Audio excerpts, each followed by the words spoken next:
በስመ አብ ወወልድ ወመንፈስ ቅዱስ አሐዱ አምላክ አሜን። ስሜም መምህር ሲሳይ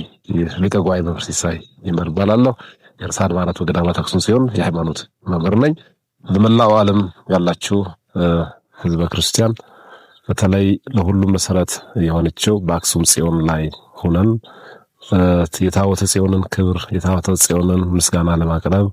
በዓለም ሙሉ ያለን ክርስቲያኖች በታቦተ ጽዮን ፊት መጥተን ታቦተ ጽዮንን ክብር የራሳችንንም የምናስበው ነገር ሁሉ ወዳጅ ያሳካልን ዘንድ ከጫፍ ዓለም እስከ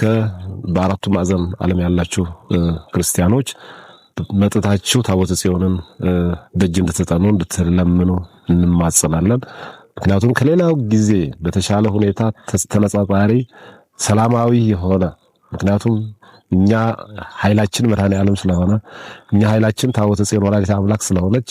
በዚህ ሁኔታ ታቦተ ጽዮን ይዘን እስካሁን ሰዓት ድረስ ሰላማዊ የሆነ በዓል ለማክበር ሙሉ ዝግጅታችን ጨርሰን በማክበር ላይ ያለን ለማክበር ዝግጁ ላይ ስላለን ያለምንም አይነት ፍራቻ ያለምንም አይነት መጥታችሁ እኛም እዚህ ያለው ህዝብ የራሳችሁ ህዝብ ነው በልዩ ሁኔታ እንኳን ደህና መጣችሁ ብሎ ተቀብሎ የሚያስተናግዳችሁ መሆኑን ምክንያቱም እኛ ለየት የሚያደርገን ከሌላው ዓለም በቋንቋ በመልክ በተለያዩ ነገሮች ልዩነት ማናምን ቤተክርስቲያናችን ያስተማራችን ትምህርት ክርስቶስን የሚያምን ድንግል ማርያምን እናትነቱን ለሚያምን ሁሉ በፍቅር እግር አጥበን በልዩ ሁኔታ ተቀብለን ያለምንም አይነት ችግር ተሳልማችሁ ተባረካችሁ ወደምትወሩበት ቦታ መድረስ የምትችሉ መሆኑን እግረ መንገድ ለማሳሰብ አሁንም ሰላማዊ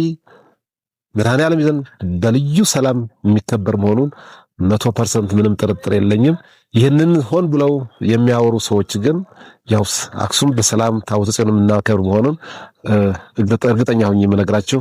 ያው በእግዚአብሔር ኃይል በመተማመን ሰላማዊ በዓል እንደሚከበር ምንም ጥርጥር የለኝም እና በደህና እንድትመጡ ካሁን ጀምሮ በደህና ምጥልን መጣችሁ ተሳልማችሁ በረከት ይዛችሁ ስለ ጽዮን ክብር በዓለም እንድትመሰክሩ እግረ መንገድ በታቦተ ጽዮን ስም ፊት እለምናለሁኝ። ሙሉ ሌሊቱ ትምህርቱም የሚሰጠው ቅዳሴውም ማህሌቱም በዓሉ በልዩ ሁኔታ እንደሚከበር የዚህ ልዩ በዓል አከባበር አይታችሁ ለዓለም ምሳሌ የሆነውን ህዝብ እንድታስተምሩ ከልብ ምኞቴን ገልጻለሁ።